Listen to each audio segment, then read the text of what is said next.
just had breakfast at Barney's and we're done. Thank you so much, Solomon. And now we're headed out to see the land. But I was just wondering, by the way, why Nanyuki? I mean, some people might be wondering, why would you invest in land in Nanyuki? See, it's a remote place, not very much. What are the kind of attractions that you'd see here? Well, there's tons. I mean, we just had breakfast at Barney's restaurant, which is quite nice. I'm sure you'd admit. Yeah, it's nice. Best by any standards. Right by the Nanyuki airstrip. It's actually a 25-minute flight from Wilson Airport if you don't want to drive for the 2.5 hours to Nanyuki. This, along with several, maybe 8 other restaurants like this that I know of in Nanyuki. There's a new mall, Cedar Mall in town. Okay. So we'll just take a ride and we'll see some of these places along the way. Right. But tons to do for those who are coming from Nairobi or more happening locations. Nanyuki is not your typical shags. Okay. It's a very metropolitan town with tons of activities, including with the wildlife. Yeah, tons of wildlife in Nanyuki, Laikipia, Greater Laikipia, home to some of the most famous conservancies on the continent. Olpajeta is one, Lewa Conservancy, Borana Conservancy, there's a ton. Okay. So we'll see some of those on the way. Let's go see, come along.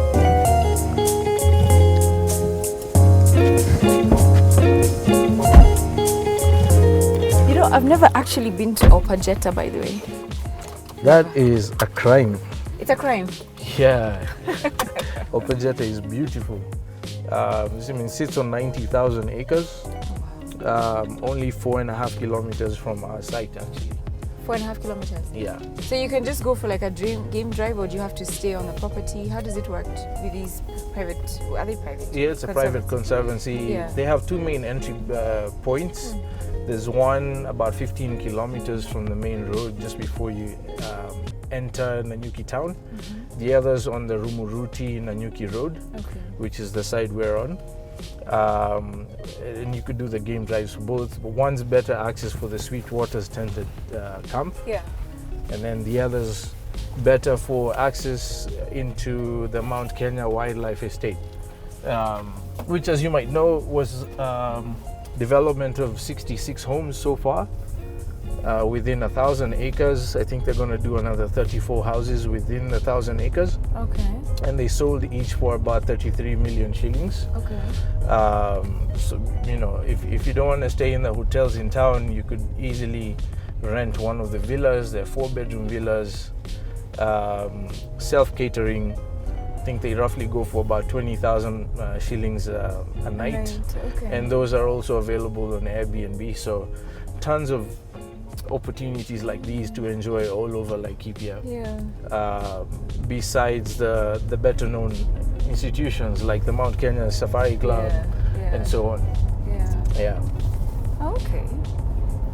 What else is in Nanyuki? So they used to have gliding here at the airstrip. Do they still do that? I haven't seen that. I haven't seen that in a while. I don't think they do. But a lot of people do the chopper rides from the airstrip up onto Mount Kenya for freshwater trout fishing. Wow. Yeah. Or just for sightseeing. I know a company that does tours from Nanyuki airstrip all through Samburu, Turkana, all the way back with picnic sites along the way. It could be a 1 or 2 day tour. Okay. So plenty of these lesser known opportunities for locals and tourists to enjoy. Have you, based on the people who buy land from you, are there those who actually want to come and live in Nanyuki?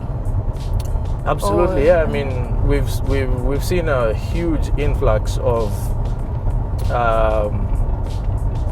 owner occupants, I would call them. So people who are investing in Nanyuki to settle, either split their time between here and Nairobi or settle permanently. I mean, my family actually considered moving to Nanyuki from Nairobi about 3 years ago. Okay. Just because it's really convenient, lower cost of living than Nairobi. I mean, tons of fresh air. Yeah. You have Mount Kenya right there to feast your eyes on a daily basis.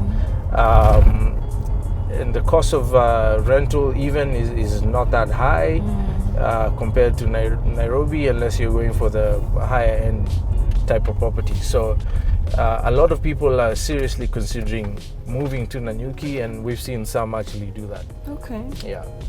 So now, just to change gears a bit, I just want to understand, when you're looking for land that you want to buy, what are I think there's a time you mentioned to me there's a couple of qualities or certain characteristics of a place that you have to, just check before you can make a decision to buy. What would those be?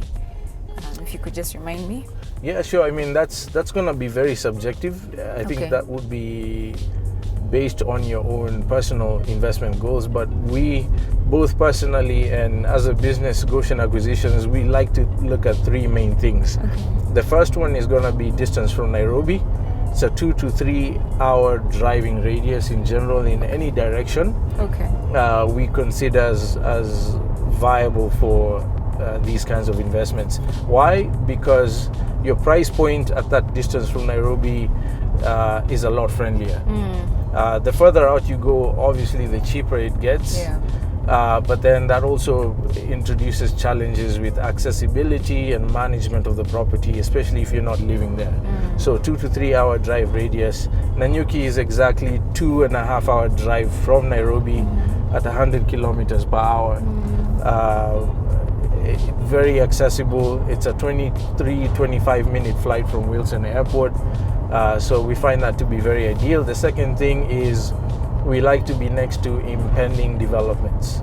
So if we're neighboring a private golf course development or a public infrastructural development, that means a lot for our short-term capital gains or equity gains. So if you're going to make an investment in a hard immovable asset like land, you want to make sure that it's going to grow in value in the shortest period of time possible, obviously. So if you're going to be next to a development, that shortens that period. It does. Because of all the value addition that goes into that particular location. Then the third thing we like to have is unique geographic. We like to think of them as propositions. So things like mountain views. I mean, we can see Mount Kenya out here. You can. You don't have that in Nairobi. Lake frontages or ocean frontages, unique things that I like to say God sorted out before we existed, that you simply can't manufacture. I mean, either you have the mountain view or you don't. And those are important because they ensure long-term desirability of the asset, right? So regardless of what else is going on in the area, there's always going to be people who desire that mountain view or lake frontage or whatever it is, and that's important for you in terms of sellability because that has an immediate effect on value. So your property value is going to be based on how many other people find it desirable, and the more people find it desirable, the higher the value, the higher the eventual selling price. So those are the three main things we like to have. So let's just go through them one more time just to summarize before we close this video. So the first thing that you look for is it needs to be within a radius of 2 to 3 hours from Nairobi, because it's far enough to be a lot less costly, but not too far. Absolutely. And then the second thing that you said was that it needs to be next to an impending development. So there's something that's being developed, whether it's by government or by private institutions or individuals, that's going to add value and basically help the land value go up. And then the third thing that you said is that it needs to be near some geographical, what did you call it? Proposition, unique geographic proposition, right? Unique geographical proposition. I think those are great qualities to look for in land, because I mean they always say it's location, location, location, and you hear all these analysts and advisors say location, location, location. But what does location mean? Right. Typically what I think when I hear location, it needs to be near a road, needs to be near schools, and I guess those are also other additional factors. Absolutely. But those three just make so much sense, and so thank you for sharing that with karibu. us. Yeah, so I think as we get closer, I'll ask more questions that are more related to, how then do you subdivide the land, and what do you do in terms of roads and things like that, and how do you make decisions on those sorts of things. So thanks so much for watching, guys. You are watching All Access. We're on our way to Nanyuki. I'm plugging into Solomon's day as he goes out to scout for land and do his thing, as I also get to see this land that my husband and I bought that he saw but I didn't. So we'll see you soon. Take care.